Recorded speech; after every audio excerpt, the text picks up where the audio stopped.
দেখ সারা আবার মাঠে এসে বসেছে। কত গালাগালি করি তাও সারা মাঠে আসে, এসে বসে। সারা মানুষের চামড়া গায়ে আছে।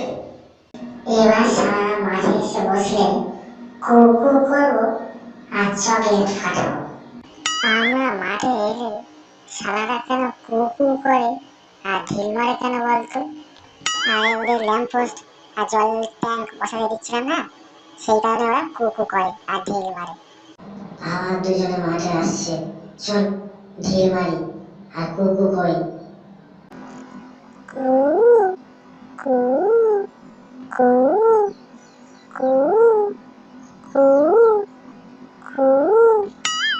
এই দেখ আবার কুকু করছে, আবার ঢিল মারছে। ওদের দিক তাকাস না, চুপচাপ বস। তোর কি কুকু করলে তুই কি কোকিল হয়ে যাচ্ছিস? কাল থেকে আর মাঠে এসে বসবো না, তুই এসে বসবি। কেন মাঠে আসবি না? ওদের ভয়ে মাঠে আসবি না? ঠিক আছে, তোর আসতে হবে না। তুই মাঠে এসে সারাদিন কু কু কু শোন, আমি আর মাঠে আসবো না।